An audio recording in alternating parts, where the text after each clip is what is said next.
तो पिछले वीडियो में हम जहाँ तक प्रैक्टिस किए थे उसके आगे के टॉपिक की प्रैक्टिस करेंगे। तो चलिए हम वीडियो शुरू करते हैं। क्वेश्चन है, जल मंडल में जल की कौन कौन सी अवस्थाओं को सम्मिलित किया जाता है। पहला है जल, दूसरा है वर्फ, सी है जलवाष्प, डी है उपयुक्त सभी। तो जल मंडल में जल की कौन सी अवस्थाओं को शामिल किया जाता है। जल को वर्फ के रूप में, जलवाष्प के रूप में, इन सभी को शामिल किया जाता है। अगला क्वेश्चन है जयमंडल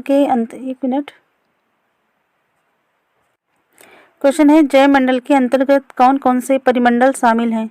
पहला है स्थल मंडल एवं जल मंडल, बी है जल मंडल एवं वायुमंडल, सी है स्थल मंडल एवं वायुमंडल और डी है स्थल मंडल, जल मंडल एवं वायुमंडल। तो जयमंडल के अंतर्गत कौन कौन से परिमंडल शामिल हैं। उत्तर होगा डी, स्थल मंडल, जल मंडल एवं वायुमंडल। पृथ्वी का वह सीमित क्षेत्र जहाँ तीनों परिमंडल एक दूसरे के संपर्क में आते हैं उसे हम जयमंडल कहते हैं, जयमंडल कहलाता है। इसी परिमंडल में सभी प्रकार के जीव पाए जाते हैं। कहाँ पाए जाते हैं? जयमंडल में सभी प्रकार के जीव पाए जाते हैं। अतः सबसे महत्वपूर्ण है, पृथ्वी के ये तीनों परिमंडल आपस में पारस्परिक क्रिया करते हैं तथा एक दूसरे को किसी न किसी रूप में प्रभावित करते रहते हैं। अगला क्वेश्चन है, तीसरा क्वेश्चन है, विश्व का सबसे ऊंचा शिखर कौन सा है। ए है किलिमंजारो, बी है माउंट एवरेस्ट, सी है केटू, डी है कंचनजंगा। तो विश्व का सबसे ऊंचा शिखर है बी, माउंट एवरेस्ट। अगला प्रश्न है, क्वेश्चन है 4, विश्व का सबसे गहरा भाग किस महासागर में स्थित है। ए है प्रशांत महासागर, बी है अटलांटिक महासागर, सी है हिंद महासागर, डी है आर्कटिक महासागर। तो विश्व का जो सबसे गहरा भाग है वो प्रशांत महासागर में स्थित है। मेरियाना गर्त जो है प्रशांत महासागर में है। तो उत्तर होगा इसका ए, प्रशांत महासागर। अगला प्रश्न है, क्वेश्चन नंबर 5 है, निम्नलिखित में से पृथ्वी के महाद्वीपों के आकार के अनुसार सही क्रम कौन सा है। ए है एशिया, अफ्रीका, अंटार्कटिका, उत्तर अमेरिका, दक्षिण अमेरिका, बी एशिया, उत्तर अमेरिका, दक्षिण अमेरिका, अफ्रीका, अंटार्कटिका, सी है एशिया, अफ्रीका, उत्तर अमेरिका, दक्षिण अमेरिका, अंटार्कटिका, डी आप देख लीजिए। तो क्या है इसका सही उत्तर? इसका सही उत्तर होगा सी। सबसे पहले है एशिया, फिर उसके बाद है अफ्रीका, फिर उत्तर अमेरिका, दक्षिण अमेरिका, फिर अंटार्कटिका। तो ये जो क्रम है सही है।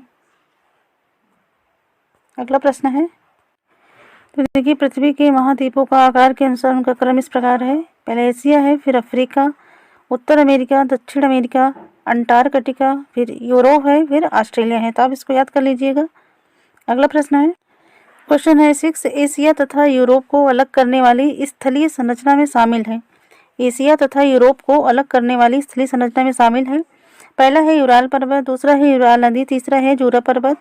आपको कूट के अनुसार बताना है। ए है केवल 1, बी है केवल 2 और 3, सी है केवल 1 और 2, डी है उपयुक्त सभी। उत्तर क्या होगा इसका? सी होगा केवल 1 और 2।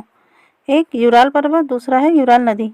अगला प्रश्न है, यहाँ देखिए यूरोप और एशिया एक ही भूभाग के रूप में दिखाई पड़ते हैं जो यूराल पर्वत और यूराल नदी के द्वारा एक दूसरे से अलग होते हैं, पर व्यवहारिक रूप से यूरोप और एशिया को दो अलग महाद्वीप ही समझा जाता है।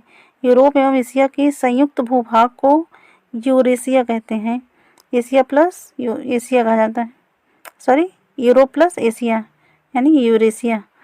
अगला प्रश्न है, क्वेश्चन नंबर 7 है, वह कौन सा महाद्वीप है जिससे होकर कर्क रेखा, मकर रेखा तथा विषुवत वृत्त तीनों गुजरती हैं। ए है अफ्रीका, बी है दक्षिण अमेरिका, सी है यूरोप, डी है एशिया। तो कौन सा महाद्वीप है जिससे कर्क रेखा, मकर रेखा तथा विषुवत वृत्त तीनों गुजरती हैं। तो ऑप्शन होगा ए, अफ्रीका। सही उत्तर है अफ्रीका। अगला प्रश्न है, देखिए अफ्रीका जो है एशिया के बाद विश्व का दूसरा सबसे बड़ा महाद्वीप है। यही एक ऐसा महाद्वीप है जिससे होकर कर्क रेखा, मकर रेखा एवं विषुवत वृत्त गुजरती है। विषुवत वृत्त या 0 डिग्री अक्षांश इस महाद्वीप के लगभग मध्य से होकर गुजरती है। अगला प्रश्न देख, क्वेश्चन है 8, एशिया को अफ्रीका से अलग करने वाली नहर का क्या नाम है। एशिया को अफ्रीका से अलग करने वाली नहर का क्या नाम है। पहला है पनामा नहर, दूसरा है स्वेज नहर, सी है कील नहर, डी है सू नहर। उत्तर क्या होगा इसका? उत्तर है बी, स्वेज नहर। अगला प्रश्न है, देखिए जो स्वेज नहर है विश्व की सबसे बड़ी कृत्रिम नहर है। यह नहर भूमध्य सागर को लाल सागर से जोड़ती है। किसको जोड़ती है? भूमध्य सागर को लाल सागर से जो स्वेज नहर जोड़ती है तथा एशिया महाद्वीप को अफ्रीका महाद्वीप से अलग करती है। तो चलिए अगला प्रश्न देखते हैं। क्वेश्चन नंबर 9 है, उत्तर अमेरिका तथा दक्षिण अमेरिका महाद्वीप किस देश में मिलते हैं? उत्तर अमेरिका तथा दक्षिण अमेरिका महाद्वीप किस देश में मिलते हैं? ए है पनामा, बी है कोस्टारिका, सी है निकारागुआ, डी है होंडुरास। तो किस देश में मिलते हैं उत्तर अमेरिका तथा दक्षिण अमेरिका महाद्वीप? उत्तर है ए पनामा। देखिए उत्तर अमेरिका तथा दक्षिण अमेरिका महाद्वीप पनामा देश की पूर्वी सीमा में एक सक्रिय स्थल से जुड़े हैं जिसे पनामा स्थल संधि कहा जाता है तथा यह स्थल संधि अटलांटिक महासागर को प्रशांत महासागर से अलग करती है। किसे अलग करती है? अटलांटिक महासागर और प्रशांत महासागर को। अगला प्रश्न है, क्वेश्चन नंबर 10 है, दक्षिण अमेरिका महाद्वीप के संदर्भ में नीचे दिए गए कथनों पर विचार कीजिए। दक्षिण अमेरिका के संदर्भ में नीचे कथन दिए गए हैं। पहला है, इस महाद्वीप के पूर्व में प्रशांत महासागर तथा पश्चिम में अटलांटिक महासागर है। दूसरा है, विश्व की सबसे लंबी पर्वत श्रृंखला एंडीज इसके उत्तर से लेकर दक्षिण की ओर फैली है। तीसरा है, इस महाद्वीप में विश्व की सबसे बड़ी नदी अमेजन बहती है। तो उपरोक्त में से कौन से कथन सत्य है आपको बताना है।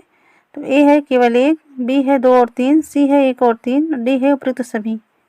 उत्तर क्या होगा इसका? उत्तर है इसका बी, 2 और 3, दूसरा और तीसरा। विश्व की सबसे लंबी पर्वत श्रृंखला क्या है? एंडीज, जिसके उत्तर से लेकर दक्षिण की ओर फैली है। और तीसरा है, इस महाद्वीप में विश्व की सबसे बड़ी नदी अमेजन नदी बहती है। देखिए कथन एक असत्य है। दक्षिण अमेरिका महाद्वीप के पूर्व में अटलांटिक महासागर है। दक्षिण अमेरिका महाद्वीप के पूर्व में क्या है? अटलांटिक महासागर है तथा पश्चिम में प्रशांत महासागर है। इस महाद्वीप का अधिकांश भाग दक्षिणी गोलार्ध में स्थित है। अगला प्रश्न, क्वेश्चन है, किस महाद्वीप को द्वीपी महाद्वीप कहते हैं? ए है उत्तर अमेरिका, बी है अंटार्कटिका, सी है यूरोप, डी है ऑस्ट्रेलिया। तो किस महाद्वीप को द्वीपी महाद्वीप कहते हैं? उत्तर है ऑस्ट्रेलिया। ऑस्ट्रेलिया महाद्वीप को क्या कहते हैं? द्वीपी महाद्वीप कहते हैं। देखिए ऑस्ट्रेलिया महाद्वीप को द्वीपी महाद्वीप कहा जाता है। यह चारों तरफ से महासागरों तथा समुद्रों से घिरा हुआ है। ऑस्ट्रेलिया विश्व का सबसे छोटा महाद्वीप है जो कि पूरी तरह से दक्षिणी गोलार्ध में स्थित है। अगला प्रश्न है, क्वेश्चन है, अंटार्कटिका महाद्वीप के संदर्भ में नीचे दिए गए कथनों में से कौन से सत्य हैं? पहला है, दक्षिणी ध्रुव इस महाद्वीप के पूर्वी किनारे पर स्थित है। दूसरा है, यहाँ किसी भी प्रकार का स्थायी मानव निवास नहीं है। तो उत्तर क्या होगा इसका? बताइए। ए केवल 1, बी केवल 2, सी 1 और 2 दोनों, डी ना तो 1 और ना ही 2। उत्तर होगा इसका बी केवल 2। यहाँ किसी भी प्रकार का स्थायी मानव निवास नहीं है। देखिए अंटार्कटिका एक बहुत बड़ा महाद्वीप है जो कि दक्षिणी गोलार्ध में स्थित है। किस गोलार्ध में स्थित? दक्षिणी गोलार्ध में स्थित है। दक्षिणी ध्रुव इस महाद्वीप के मध्य में स्थित है। दक्षिणी ध्रुव इस महाद्वीप के कहाँ स्थित है? मध्य में स्थित है। अतः कथन जो पहला था वो असत्य था, गलत था। चूँकि यह दक्षिण ध्रुव क्षेत्र में स्थित है इसलिए यह हमेशा मोटी बर्फ की परतों से ढका रहता है, इसलिए यहाँ स्थायी मानव निवास नहीं है। अतः कथन 2 सत्य है। अब बहुत से देशों के शोध केंद्र यहाँ स्थित हैं। भारत के भी शोध संस्थान यहाँ हैं। इनके नाम हैं दक्षिण गंगोत्री, मैत्री तथा भारती। तो इसके आगे हम नेक्स्ट वीडियो में देखेंगे इसकी आगे की प्रैक्टिस। वीडियो ज़्यादा बड़ी हो जाएगी। तो अगर वीडियो अच्छी लग रही हो तो लाइक करें, शेयर करें। चैनल पर नए हैं तो सब्सक्राइब करें। Thank you.